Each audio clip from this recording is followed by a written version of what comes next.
food is also soul food, spirituality, kindness. Like food, when you think about, like, one of my taglines that I have, Helen, is let mercy be your meal. And when you Mm. think, what does that look like? Like, how can mercy be a meal? Because it's not food. It's not a falafel. It's not a hamburger. It's mercy. How can it be your meal? How can you eat mercy, right? And the reason I like that as my tagline for my coaching business is because I think if you really think about walking through life and just offering the simplest gestures of saying hello, how are you, thank you. There's so many times where there's those everyday people that may not necessarily like be you may just think that they're just someone every day that you may see, but they may bring a lot of value to your life without you really even honoring and thanking. So for me, like, the premise of my business model is not just using food, the actual physical food, as a vehicle to promote change, but it's far deeper than that. It's also like trying to heal people with the concept of mercy being an actual meal that you can spread throughout. Is it Are you ready to pull off the impossible or achieve the biggest comeback ever in your business or life? You can do it, but you need mental toughness. My new ebook with the same title explores how to thrive under pressure, lead with strength and resilience, power through adversity, and transform yourself into an unstoppable force. Grab your copy of my ebook today. The Stand Store link is in my comments or my bio. Reset to Reinvent podcast was created for women navigating life's toughest challenges, and she's ready to rebuild and thrive. It is for the woman whose life has been interrupted by loss of any kind: a loved one, a career, a marriage, a diagnosis, an identity. Hi, I'm your host and your problem solver, Helen Blocker Adams. And each episode, my guests and I inspire and empower. We offer hope, guidance, and actionable strategies for resilience. Let's get ready for Reset to Reinvent podcast, where your hardest chapter becomes your greatest comeback.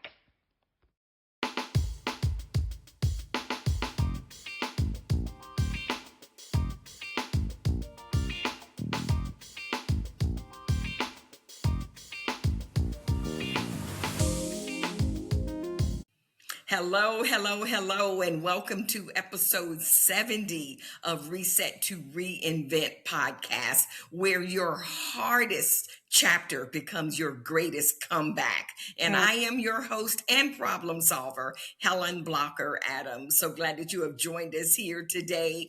And don't forget to subscribe and like and share all of our episodes. And I tell you what, this episode that we're got planned for you today, you're definitely going to want to like it and share it, because you and I are getting ready to have an experience with this incredible woman. And I'm not going to take any more of her time. She calls herself, she is known as the Mercy Queen, okay? And we're going to talk about what all that means. But Shabana Markar is known as the Mercy Queen. She's a first-generation American entrepreneur, humanitarian, and podcast host who, checks this out, who believes food is one of the most powerful tools for healing humanity. And I want to welcome Shabana. Thanks so much for joining me here today. Thank you so much, Helen, for having me. It's such an honor to be, and that's a lot of episodes. That's kudos to you. Oh, Yeah. thank you. And those are, no duplicates, 70 weeks in a row, because my podcast, they drop on Monday mornings. So Amazing. this episode, just so you know, will drop on the second Monday in July. Okay. Second Monday in July, and I'll make sure that you get all of the information. But Shabana, now I want to find out, first of all, what is it about food that, where you say as one of the most powerful tools for healing humanity? What do you mean by that? Sorry, I'm like so emotional today a little bit because I've actually had the blessing of having two podcasts today, with also Lisa Nobles. And I'm just so honored to be here. So I sincerely thank you for giving me your platform to be seen and heard. Oh, you're But to answer welcome. your question, food is not just food, right? Food is also soul food, spirituality, kindness. Like food, when you think about, like, one of my taglines that I have, Helen, is let mercy be your meal.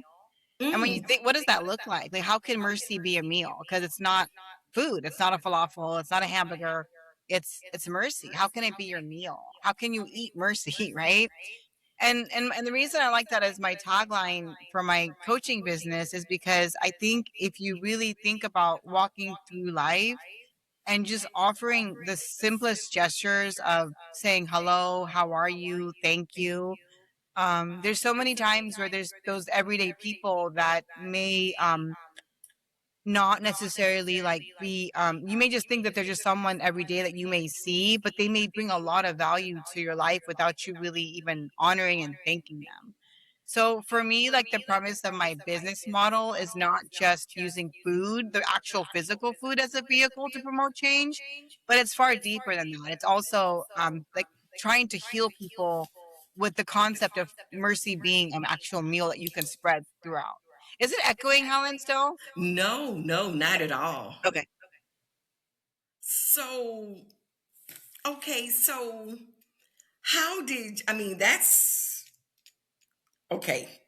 I don't even know where to start. Okay, so the word mercy, because you've got mercy. Okay, let me go back to your one pager. We've got mercy, the Mercy Queen podcast. We have miracles for mercy. We have mercy mindset coaching, mercy Mediterranean. And by the way, I love Mediterranean food. Oh That's it. my Imma cook goodness, it I for you love when you Mediterranean come. food. Oh my goodness. So you've got the word mercy. It seems to be the centerpiece of what you do and who you are. So, many of us know what the word mercy means, and of course, it's in the Bible. But what does mercy mean to you, and why does that mean so much to you to have it integrated as a part of who you are and your business model? Sorry, it's close to Father's Day and my dad's passed away, so I'm sorry if I'm a little bit emotional. Oh. But to me, like, the word mercy for me, really comes from my dad's teachings of, for me, the Prophet Muhammad, peace be upon him. And he is known as the mercy to mankind. And I think for me, learning stories about the levels of his kindness and forgiveness, peace be upon him, through my father's intentional storytelling, and really bringing even stories that from India and what it was like kind of struggling as a young child. To me, like, when I think of the word mercy, it really just, what it's really evolved into is not just mercy to others, but mercy to yourself. Mm. And I think we walk around in our lives sometimes beating ourselves up for mistakes, overthinking things, over apologizing, and sometimes not realizing that the hardest people that we may be on towards life is just ourselves. And for someone who's been knocked down in my life so many times, either being hurt by people or even just self harm, to a point that I may not even wanted to even continue my life anymore. And times I've even attempted suicide 3 times. So when Wow. we're talking about this concept of the Mercy Queen, usually, like, I have even a crown that I wear, and I haven't been able to find it. So but it's nice. I even walk around the airport, or when I travel, I wear my crown, and people will be like, "Oh, is it your birthday?" And it's not a manifestation of arrogance, like, "Oh, I'm a queen," or it's more to remind myself out of humility the beauty of my own, like, flaws, and the beauty, and that I just still deserve to be treated with mercy no matter how many mistakes I make, and no matter how, Mhm. you know what I mean? And in learning Yes. that, I think that's kind of what mercy's kind of also embodied for me. It's not just about spreading mercy through my model, because my model is called the Mercy Mission. And the whole concept is to spread mercy through this quadrecta model at this point, the coaching, the nonprofit, the food industry. But it's also realizing that we need to offer day-to-day mercy to ourselves and the way we get through our day-to-day, you know? Yeah. Yeah. So a Okay. lot of times what you're saying is a lot of time we're our own worst enemy where we beat ourselves up and we don't give ourselves enough mercy and grace to realize that we're not perfect. And let's go ahead and fix or at least correct the problem or forgive yourself so that you can be able to move on. Because if we don't, then we're going to stay stuck. And then we're not going to be, if we're not giving ourselves mercy, then we're definitely not going to be able to give anybody else mercy. If we can't forgive ourselves, we can't forgive someone else. So that's where you're talking about. And I would imagine in your coaching business, you probably focus a lot on that internal forgiveness and giving ourselves mercy I mean, internally. I think like one thing that I've really learned over time is not just radical acceptance of a situation. Like, okay, Mm. this is what it was, right? I did this, right? All right, and so accepting it, and then when you are able to accept it, that's and face it, that this is exactly the mirror of what is. Then you've got to offer a lot of self compassion because sometimes you realize in a world out there that maybe people will not even offer it to you. And if it's not going to be offered to you, and then you're feeling like God, like you feel bad about it yourself, then how do you come and rise above it where you can journey through it and still feel good about yourself? Because like when you think about like mistakes in humanity or anything that you may have done, whether you and whatever it is, whatever you think is on that list that you may feel bad about, I think mercy means forgiveness, as simplified as it is, and self-forgiveness and forgiveness of others, in period. You know, it's as simple as that. You've got to be able to say, this was yesterday, today's a new sunrise, today's a new sunset, it's a brand new moment, you know, brand. Ah, brand new moment. And a good way to at least have a conversation about forgiveness and mercy is over eating good food. So when we think about food, the literal food, Mediterranean food, good healthy food, how does that integrate in this whole forgiveness mercy dynamic that you're talking about? This is so neat. So, I mean, what kind of came about is, you know, I say it in multiple podcasts. So if you're hearing it again, I do apologize. But my Oh, dad that's had, okay. yeah, my dad had 10 brothers and sisters, and like, and when his father passed away in India at the time, the women really weren't able to kind of work in that neighborhood. And so, you have 10 children, and you got one plate of rice, Indian rice with lentils, that would last these 10 children 3 days, and you got 10 mouths to feed, right? And so, in terms of the emergence of this, the other part of the dimension of my model when it comes to spreading mercy through food is this is kind of how it would operate.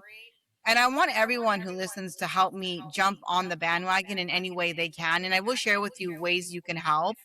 But the model is kind of constructed where if Mercy Mediterranean and Luna's Halal Taqueria are able to franchise throughout the entire world, Luna's Halal Taqueria is the sister company or brother. I don't know which gender you want to make it. But Mercy Mediterranean, a certain percentage of profit goes to my nonprofit model, which is already established called Miracles for Mercy.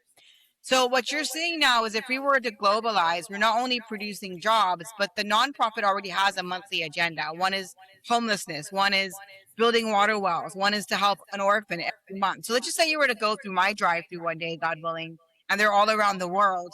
It would say like, "Welcome to Mercy Mediterranean, where we believe in spreading mercy with every bite. This month's certain profit margin is going to go towards this direction," which is going to be very transparent on the website.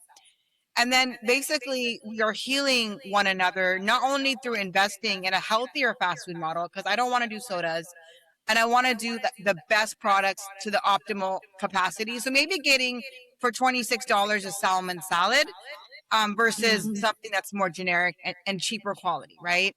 And then you're having not only a healthier version of food, but you're also creating this food model and a premise of come as you are and be who you are. So there's no discrimination of, okay, Muslim for Muslim, Christian for Christian, Indian for Indian. This is for everyone. This is for everyone who wants to participate and heal humanity through this food, right? And so then what you're having is people cultivating that feeling of like a warm energy. You're not only physically doing better for your body, but you'll naturally be giving to charity. And then there's also the podcast that I created called The Mercy Queen, which is to get us to talk again. Because Helen, if we're not going to talk, like I said, like how is someone who's like a very staunch Hindu, who's polytheist, going to be able to meet at a table with a very staunch Muslim and actually get along and maybe not allow religion to divide, but allow respect to unite, right? Humanity to unite, right? And that could go across the board on any construct. I mean, for example, like my dad as a human being, the way he taught me faith, I mean, you may have some people, whether they're Muslim or Christian, that if they had someone that were like two, like, gay neighbors, they may be like, you know what, they're gay, let's not go over there. But to me, the way I believe I was taught my faith, that irrespective if I believe or don't believe religiously in the ideology of that, I'm still going to go visit them and take over food, be kind to them as if they were heterosexual neighbors. I'm not going to discriminate because, oh, they're different or whatever. And that rule needs to apply to humanity as a whole, because we can't keep on allowing whatever the dynamics are to allow these wars to happen or children to be affected. And then the coaching premise, which is the Mercy Mindset coaching business, I don't coach for money. It's also something I do for free. And I usually take on like either every 6 months or sometimes every 3 months, within 4 times in the year, three clients only. And I try to get you as a Jay Shetty certified life coach from one destination setting of a goal to another. But my coaching, as well as my nonprofit work, I don't get money from it. I'm trying to do this for free with my altruism. And if I do eventually make profit, it's through the restaurant or it's through my other work on my books or my public speaking. But my model is very pure. So my goal one day is to not only like see this uprise and see the world change, but I'm also hoping that as we expand one day, it's going to manifest something so beautiful for all of mankind. The Mercy Queen.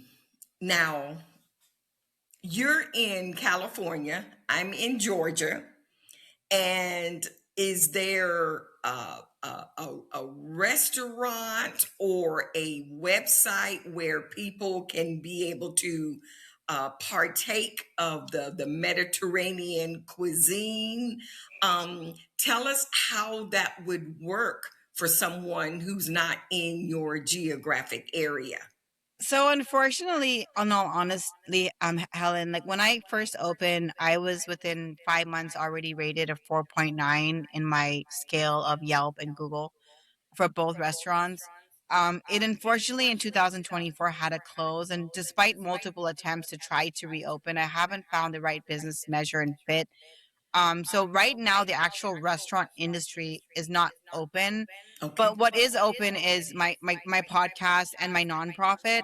If the one thing also with the nonprofit is, imagine one day the business premise being so advanced that I don't have to seek donations for my nonprofit, because by embodying eating my good food, it's automatically going to heal the world. So I no longer have to get a grant.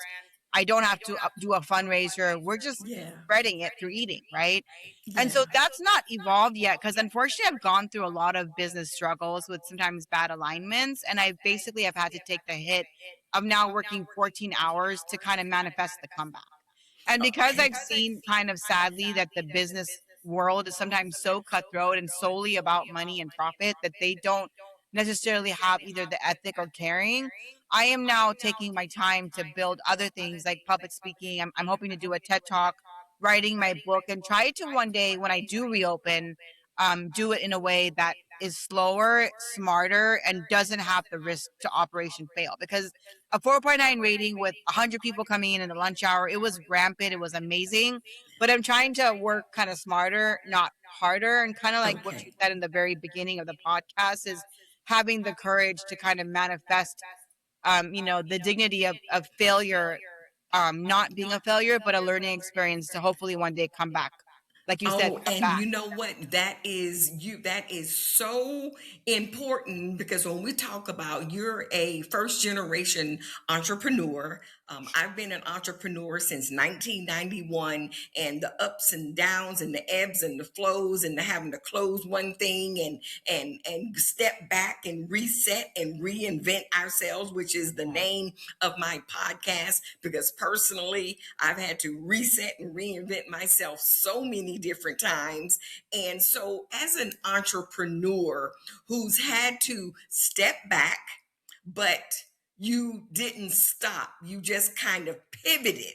And so, what advice would you give to an entrepreneur out there, whether they're just getting started or whether they're in a situation that you found yourself in, even though everything seemed like it was going great, but then boom, 2 years ago you had to step back and do something different. So, what 2 or 3 points can you share with our entrepreneur that may be a little struggling and thinking about just closing up their suitcase and going out into the sunset?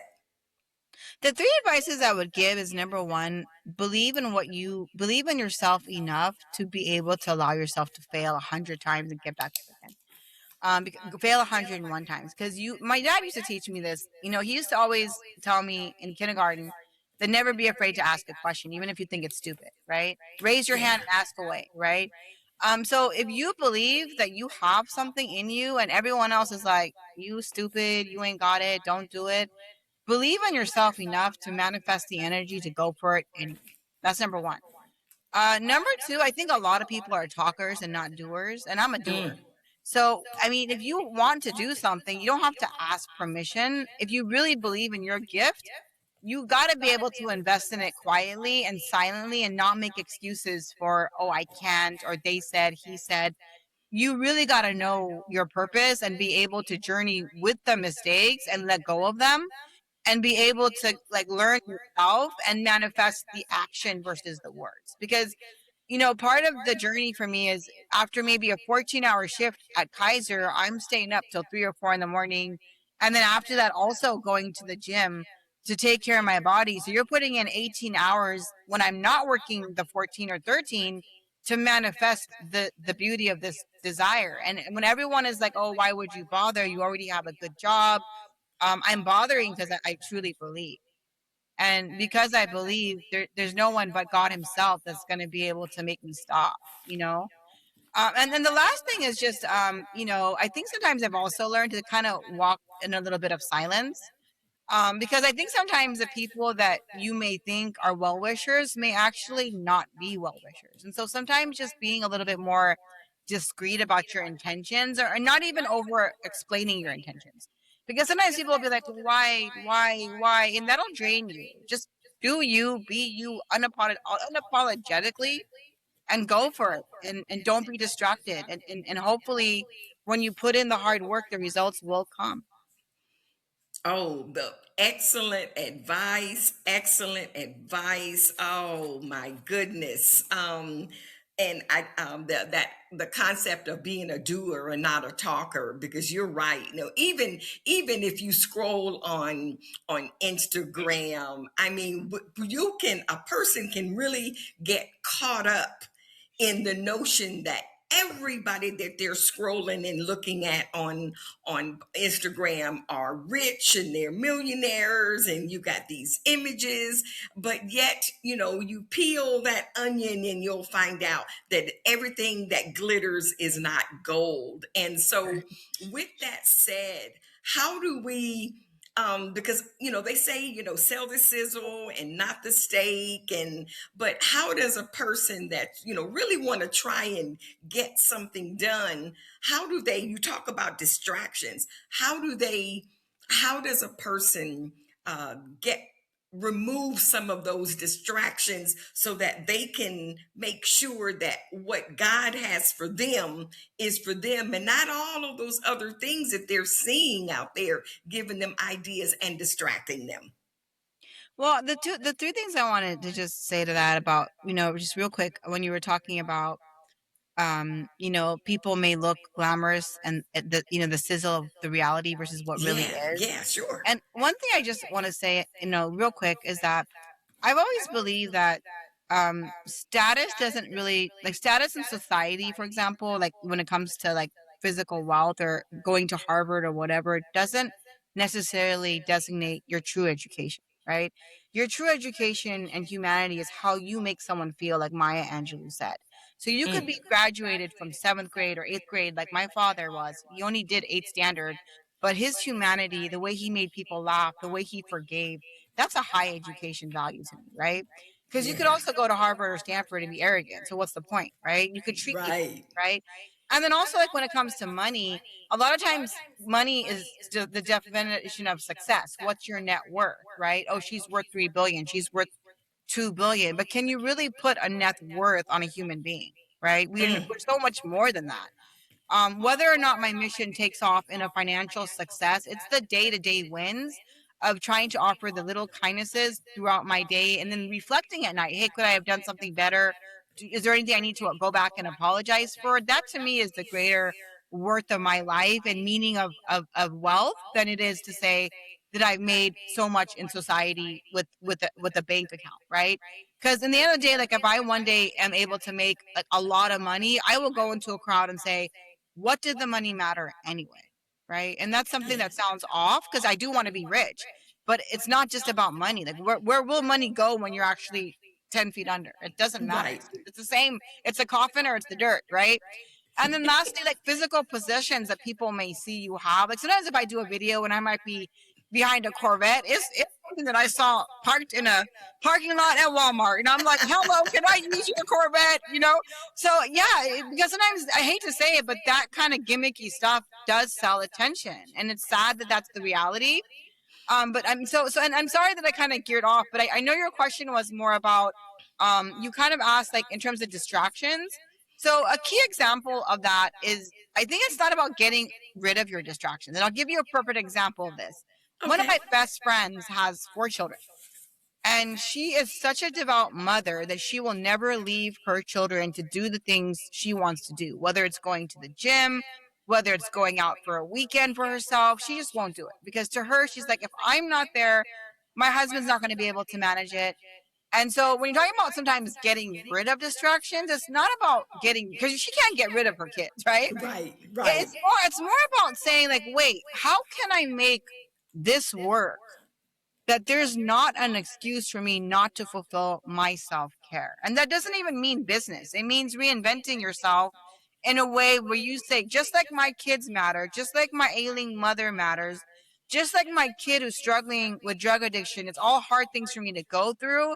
I'm somehow in my day going to identify 3 things, whether it's doing reading, writing, going for a walk, listening to music, dancing in the house, whatever, watching a movie that's going to be solely for me. And prayer, whatever it is. And if people look at that even in the reinvention of their talents and their gifts, because a typical real quick answer is, remember that Will Smith movie with his son when he was kind of, really struggling and he was homeless?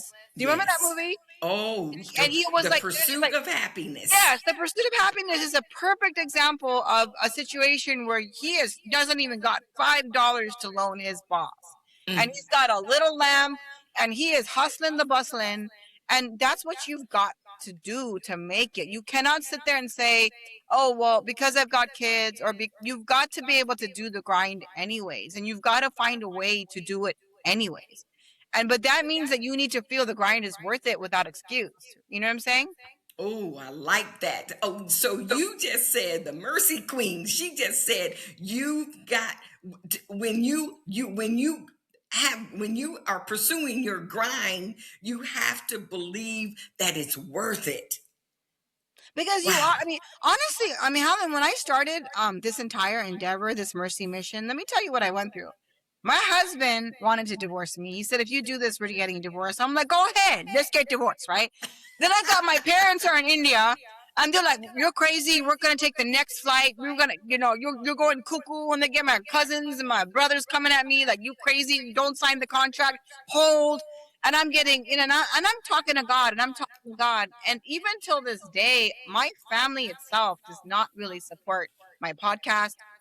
anything I'm doing. In fact, I mean, I'm being honest. Like, I mean, I did a San Jose improv joke about it, but I usually come home like at 3 or 4 in the morning average. And I'm a Muslim female, so you can't talk to a lot of men or women that, hey, babe, like, what? Oh, 4 o'clock in the morning, you just arrived, right? Unless you're at work, right?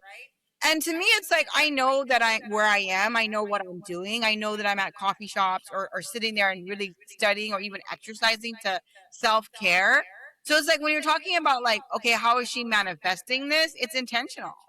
And I'm not allowing people's concepts of, oh, a woman should be like this. You must not care about your kids. No, I care about my sons a lot. But I also care about other kids that aren't mine. I care about the kids in Sierra Leone. I care about the Yeah. kids in war zones in Sudan. I care about the kids all over the world. So if I'm going to manifest and boss up to make this happen, and I know I can do it, I'm not allowed to be weak and just, oh, my husband's not happy. Oh, my dad, no, tough it up. You gotta be able to have that kind of dignity where you're like, it is what it is, and I'm gonna keep going, and I'm gonna fail. Because when you fail, they're like, I told you so. But that's not a failure. My success is not measured by how much money I make, and my failure is not really at all a failure. It's just a journey that I'm willing to experience for the sake of my intentions, and I believe in it. And period. So. Well, I tell you what, if anybody didn't believe it, they believe it now. Uh, Oh my goodness. And does the fact did some of your fire, some of your passion, your drive and your grit, did having 10 brothers and sisters have anything to do with that? So my dad had the 10 brothers and sisters. I have one older brother who also is like, Oh, who okay. no, My it's okay. bad. No, it's okay. But he's also, my brother's like, this is not my sister, right? He gets embarrassed. He's like, what is she posting now? I don't know her. Yeah, I'm kind of, even my mom, because she's like a very, but to be honest, I think my grit and my ability to be this way, it's because I hate to say it, but I've got a mom that's fierce. I got a mom that is not only a fashionista as a Muslim woman, she will go to a wedding and her dress might be prettier than the bride's, although she's older. But I'm like, Mom, can you please dumb it down at this wedding and not come up like, she's very much someone who self cares. But she's the kind of woman that Muslim men in the community can be intimidated by her. She is direct, she is fierce, she is bold, she's not apologetic if she believes something. She's a true leader. And my dad was the soft one. My dad was the funny one. My dad was the forgiving one. So I was kind of an anomaly growing up because usually in the direction of maybe Indian culture or even Islamic culture, the man can be very dominant and the woman is soft. And in my situation, my mom is from a very strong leadership family.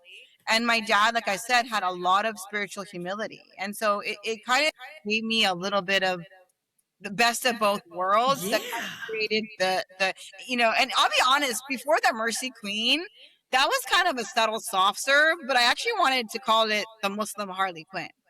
And my son was like, no, no, no, no, you ain't gonna do that. Because if you've seen Harley Quinn, she's extremely sexual, right? And so, like, my have you seen Harley Quinn in the Joker? No, I have not.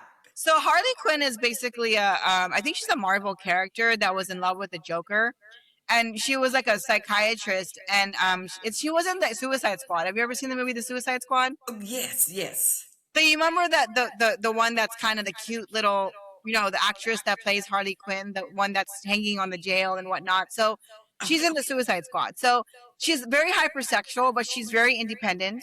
And she's able to save herself. She doesn't need to be saved, right? In fact, she can conquer everything. So when I was thinking about doing the Muslim Harley Quinn, like my son was like, Mom, you're going to get a lot of hate from the Muslim community because of the implications of her hypersexuality. It's going to be a contradiction to your covering. And when I explained to him that even if someone's necessarily quote unquote hypersexual or whatnot, there should be no judgment. The reason I like the Harley Quinn character is because I like her independence. I like her ability to manifest self-saving herself and not needing anyone to come save the day. But I mean, and having said that, I kind of decided to make the Mercy Queen more of the title because it was softer. And I think it wouldn't cause like the Muslims, if I go into another country, be like, who's that? We're gonna, and not to say that Muslims are barbaric in any way or just judgmental, but I mean, sometimes things can be perceived in a wrong way. Right. Right. So, Well, I think when you think of the Mercy Queen, there's so many uh tangents to it that you could just unpeel and unravel and unpack, as people like to say, that you could be talking to someone for hours. And of course, the word queen, there's so many ways that you can tie in the queen. And obviously your idea of having the word queen in your title is not from an elevated, pompous perspective. Anybody will be able to see and recognize that. So that makes it very you, the Mercy Queen. I mean, wow. you are the Mercy Queen. And so let me ask you this, Shabana, are you a good cook? I think not only am I a good cook, but sometimes I think my food actually ends up being miraculously good. And the reason I say miraculously good is I can take old rice and turn it into something that feels like I think a Michelin rice, right? I honestly think I have a natural inclination because I think when I cook, even I'm constantly sometimes praying or even I'm putting my spiritual soul into my cooking. So it's not just when I feed you, like you'll feel it. A lot of times people have had my food. I mean, they feel like, oh my God. I'm a very I think not only am I a talented cook, but I'm a soulful cook. And I put like I said, I put heart and meaning into cooking what I cook and what I produce. There's a lot of love in the bite and the food that I create for people, and I'm very much considerate to what people may like and dislike. So it's also knowing someone like how they like to eat their salmon or how they like to eat their whatever I'm cooking for them because everyone has their own unique things that they may like, even for example, something as simple as a salad, right? So how do I get to know you even through food? Like, what do you like? What don't you like? Do you like fish? Do you like chicken? Do you like vegetarian? Like, it's kind of also knowledge with food, gaining access. So, And for some reason, I knew that you were a good cook. I just had to ask you that question. I mean, who would have a whole concept that you have, and it doesn't come from inside of you in terms of cooking? So it just makes sense. So I'm praying that God will lead you to the right scenario that will allow you to open up your Mediterranean restaurant again. And now I read somewhere about a food brand. Can you talk about that? so Mercy Mediterranean and Luna's Halal Taqueria are both the brands. But the goal one day is like even to have even I'm trying to trademark them right now. At least Mercy Mediterranean for starting, as well as Miracles for Mercy. It's already in the trademark application process. Okay. But the brand is also something that wants to sell swag for both of them. Even one day if we're traveling to other countries to give out swag for the nonprofit to children and to people for free, like clothing. So it is not. It's a brand that really does have a lot of, I'm sorry, a lot of branding, a lot of sticker labels, a lot of. And I'm also hoping one day that, if God willing, if I'm able to open this, I really also want to use like utensils and things that are also good for the environment, not like, styrofoam.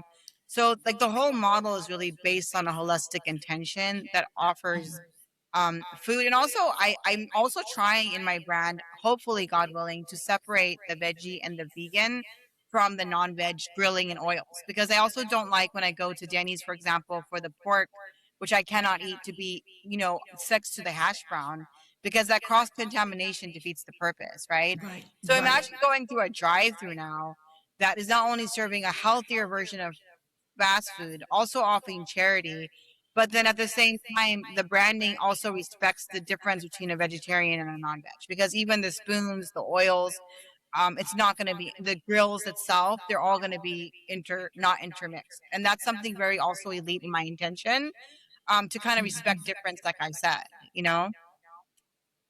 Wow, that's a big undertaking. That's going to be a whole lot of work, but it is worth it. The Mercy Queen, she believes it is worth it. And you mentioned several times of how you talk with God, your relationship with God in terms of making sure that you're on the right path. And as an entrepreneur and as a human being, we like to say, well, I can do this, and find ourselves more prideful than we ought to be. So how important is it, Shabana, for a person, if they really want to have that sustainable growth and stability in their business, how important is it for us to have that relationship with whoever our higher being is? If you don't mind, Helen, there's something that you said that kind of made me want to mention a story that may answer your question. But Okay. it's a story that my father taught me when I was 6 or 7, that really rung to purpose for me. But when I mentioned, like, Prophet Muhammad, peace be upon him, who was known as a mercy to mankind, one of the stories that he told me at a very young age is how there used to be like a Habashi woman who used to actually daily see the Prophet, peace be upon him, and she used to kind of greet him, and she would kind of also clean like the mosque. But she would say good morning to him every single morning, and he regarded her as a mother figure. And now at nighttime, she had passed away, and the other companions of the Prophet, peace be upon him, ended up burying her without notifying the Prophet, peace be upon him, that she had passed, only because they did not want to wake him up and disturb his sleep, thinking that, we didn't want to disturb him. And he wakes up in the morning and he sees her missing. Mm. And because it was a daily thing. Like I said, sometimes that daily person that's gone for 3 or 4 days at the grocery, line, like, do you ever get to know their name and say, hey, where's Helen? I haven't seen her in a couple of days. Is she Yeah. okay? Really adding meaning to life, right? He wakes up and she's not there. And the people said to him, "Oh, Prophet of Allah, we didn't want to disturb your sleep." And he said, "Disturb my sleep?" He said, "This woman is my mother." And he went to her grave and he repeated the funeral prayer. And he took out his clothing, his garb, and he laid it on the ground, which Mhm. is like a big thing. And it's like, it's like that saying that to one person, you may just be another human being, but to another human being, you may be the entire world, right? And in our lives, when we journey, like sometimes we're always about surviving or making money or succeeding with this degree or da da da da da. And we forget just to enjoy the spiritual elements of the day to day interactions that we may have with one another on the individual family level, but even those day to day people that you may see at work or you may see as an everyday, like at a certain store. And part of, to answer your question, is how important is that higher power, whether it be Jesus or whether it be Buddha or God, is to understand that every human being has the ability to perfect their own human light. And and perfecting that light isn't mean being perfect or not making mistakes at all. It's the opposite of that. It's understanding that in perfecting your own light and trying to be good to yourself, you can start to see the little blessings that just make the life worth living in the day to day. And it has nothing, once again, to do with money or status or wealth or possessions. It just has to do with being content with the fact that you're breathing and that you have a reason to offer the next step to the outdoors of your day, and not feel the need to suffocate in your bed if you're not feeling well or feel alone, because you have so much to offer. We all do. You have a book coming out, Love Me First, Love Me Last. Tell me about that. So that book is hopefully coming out soon, and there's also going to be an inside success video that's going to be released about it. But that book talks a lot. The reason it's called Love Me First, Love Me Last is because it's balancing self-love with being selfish and setting boundaries with also being selfless, right? Because you got to be both. And Love Me Last is about being able to say, I'm going to also be selfless, but then also understand that love does have to be selfish too. Love is not just like give, give, give, give, give, and someone else is take, take, take, take, take, right? Yeah. Love is not just over forgive and tolerate. Love has boundaries that need to also self-preserve, right? So the book is actually divided into 4 sections. It's trauma and respect, and then the other half is connection and love. And basically, in this book, I'm going to be sharing a moments, like 3 moments of trauma that may have either gone to good moments of respect or bad moments of respect. And then also with love that, love that may have looked wrong to me, or well, not necessarily wrong, because you can't say love is wrong, but love where maybe I was being mistreated, or love that may not have really been the epitome of what love should look like. And then also how it cultivates the human connection, because sometimes in our desire for connection, and then the things that break us, that and when we try to come back for respect, it ends up being an evolution where you need to not only identify what loving yourself first means, but once again, how to also balance that with also being selfless. So you're not just about me, me, me, but you also are about me, me, me, and realizing the value of me in relationship to other human beings. That is going to be a fascinating book. So I'm hoping that it would be out by the end of the year. Is that the Hopefully, I'm plan? hoping. I'm hoping, and every time I release a self-help book, I'm also trying to also do a children's version of it as well. So I'm trying to Oh, do a duet of every book I release. And I'm trying to hopefully, this is going to be my first one this year, but I'm hoping every year I release 2 self-help books. Another book that I want to write about is like In the Name of Love and Loss, about how to deal with grief. Another book that I actually may want to write is like kind of Let Mercy Be Your Meal, of how from maybe taking every single bipolar medication in the entire booklet, I now am on very like no medication at all.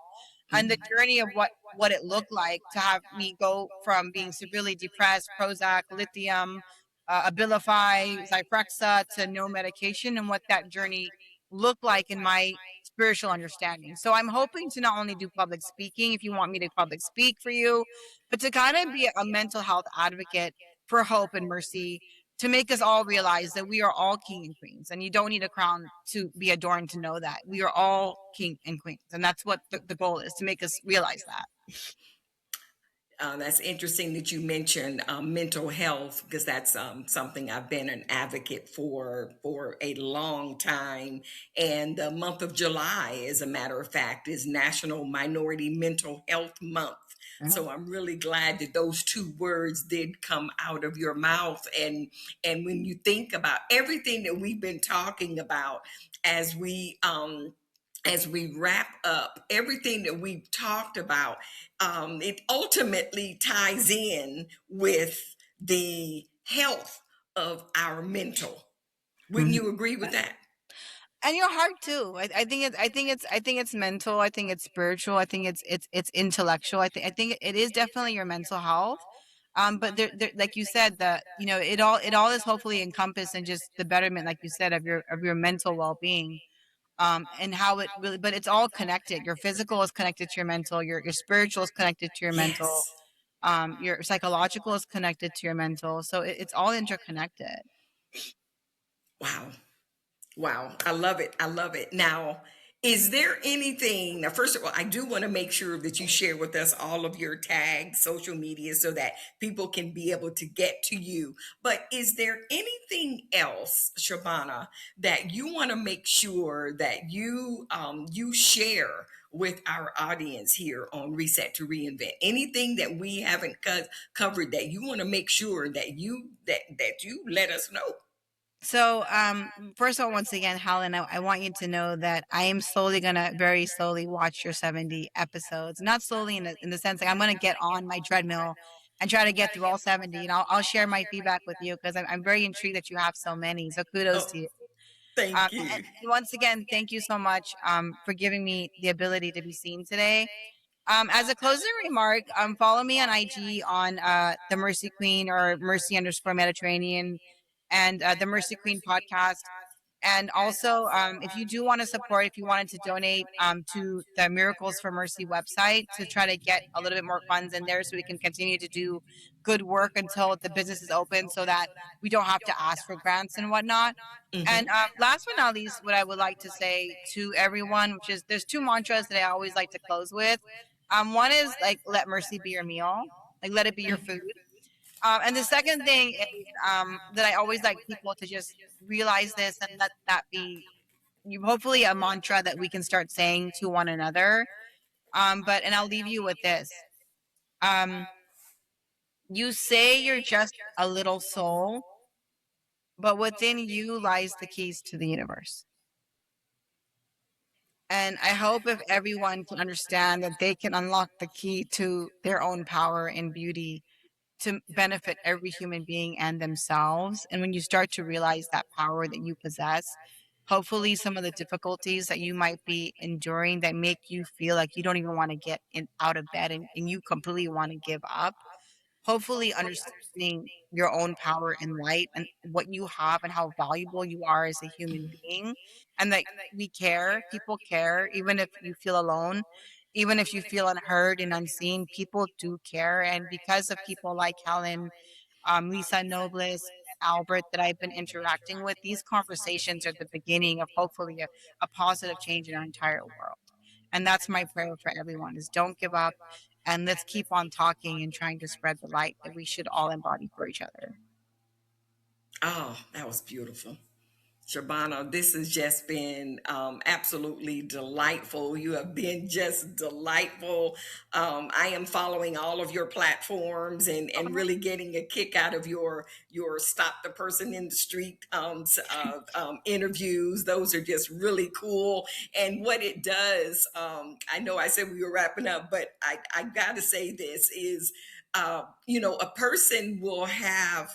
I love your whole aura. Your a person may look at you and have a certain perception, just based on what we see in the media and all of that. But then they go on Instagram like I did, and you're running up to someone and you're talking and you're meeting a dog named Penelope and this and that.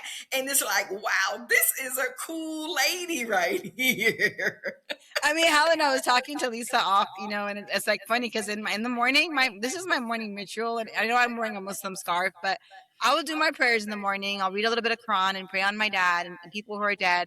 And for me to get out of bed, there's two people that get Shabana out of bed, and on Alexa. And one of them is Three Breezy. He's one of my favorite artists, and the other one's Cardi B. I will put Alexa play Cardi B. I mean, it's gonna play right now. And then I have Bodak Yellow, and Cardi B is like dun dun dun dun. That's what kind of gets me, like, I like it like that. So Right. it's actually playing right now. I'm so sorry. Okay, Alexa, don't play Cardi B. And so, like, in my household, like, sometimes I gotta kind of put like the filter, but it's like funny because you would not imagine a Muslim woman listening to Polo G or Tupac, because you just have this thing that maybe she's from Afghanistan or Iran and she doesn't speak English, and I'm born American, so I listen to things that people, Alexa, stop the Cardi B. Oh, that's okay. That's okay. No, but I guess what I'm trying to say is that it's that, yeah, I mean, starting to see that people are far more than what you may perceive them to be based on what you think they are, and Yes. really trying to connect to who people are, because you'd be surprised in my music taste or how crazy and wild I am underneath the surface of just what I look like. I'm a Right. crazy Ellen. I'm a crazy woman. I have so much fun with myself, and not in a bad way. But I mean, I walk around just mischievous as hell, and I'm not supposed to be. But I have so much fun in my day. I flirt with men, women, dogs. I am a walking flirt. So yeah. So even though I'm a Muslim, I like to, and half the time they're 28 years old, and I'm like, I cannot cougar you. But I have a lot of fun. I really enjoy my life. And it's just enjoying my own humor. I will laugh at my own jokes. They'll be like, "Why is she laughing?" I'm like, "I don't know. I'm just laughing." So enjoy your life. Without apology. Be unapologetically you, and don't harm anybody. But be proud of, your weirdness or whatever. Just be you. I love it. Just be you. Be unapologetically you. I Yeah. love it. The Mercy Queen, Shabana, I want to thank you so much for joining us here today. I just can't wait for my listeners, my viewers to be able to experience you like I have today. This is Oh, just and been Helen, so much fun. do you mind if when we close, we actually do blast some Cardi B? Is that okay? Oh, go right ahead. Okay, Let's do Alexa, that. let's see what they play. Alexa, play Cardi B on volume 10. This is my household after I pray. So Alexa, Cardi B on volume 10. And And as Alexa is finding Cardi B, I want to let you know, for my Reset family, thank you so much for watching and listening to today's episode with the Mercy Queen. We're going to close out with Cardi B, and Yes. we want you to have a wonderful week. Why? Because you deserve to be inspired. And thank you so much, Helen. I'm hoping the next time we connect, you will be in my podcast studio, spending the weekend with me, being pampered by the Mercy Queen, and getting to know you more on an intimate level. So I humbly thank you from the depths of my heart for having me on your show today. You are so welcome. You are so welcome. And we will definitely talk about that. So that's All so right, long. Hey, Alexa, play Cardi B. What's it now? Here's some music by Cardi B on Amazon Music. Let's do it. That's what I do every morning to get me out of bed. 18 hours of work, and I like it like that. Okay, girl? Look at it. That's what happens every morning in the Mercy Queen's house. Like $1 million deals with my pet. Some size. Oh, yeah. That's what I'm talking about. Texas for like Texas when they want to second. Have fun, people. Enjoy life. Bye, Shabana. Party. It's Alexa, been wonderful. It's been wonderful. You gotta manifest your own pleasure and your own happiness. And so Cardi B's in my family every morning. My kids are like, Mom, please stop. So yeah. I love it. All right. So we're gonna say so long, and my Reset family, have yourself a wonderful week. God bless. Thank you so much. You're not falling apart. You're falling out of a life that no longer fits. Can I tell you something that nobody in your circle is probably saying to you right now? You are not broken. You're not having a breakdown. You're not weak. You're not too sensitive, and you are absolutely not behind. What you are is a woman whose identity just got ripped out from under her, and nobody prepared you for how that was going to feel. See, we talk about grief when somebody dies. We bring casseroles and fried chicken and cake. We send cards. We give people space to fall apart. But when a woman loses her career, her marriage, her sense of purpose, when the life she spent years building suddenly doesn't exist anymore, people say, well, just move on, stay positive, read the Bible, you'll figure it out. No casseroles, no cards, no space to grieve. And so she smiles, she posts, she pretends she's fine, while on the inside, she's asking one question on repeat. Who am I now? Who am I now? I need you to hear me. That question is not a crisis. That question is an invitation. Is the beginning of the most important work you will ever do. The work of figuring out who you actually are, not who life told you to be. That's the work that I do. And if nobody has told you it's okay to not have the answer right now, I'm telling you, it's okay, and there is a way through. Listen, I talk about these type of things every week on my Reset to Reinvent podcast. Check out the link in the bio. Come find your people. I've got you. Today's episode of Reset to Reinvent podcast is brought to you by the Adams Group Agency, developing final expense leaders.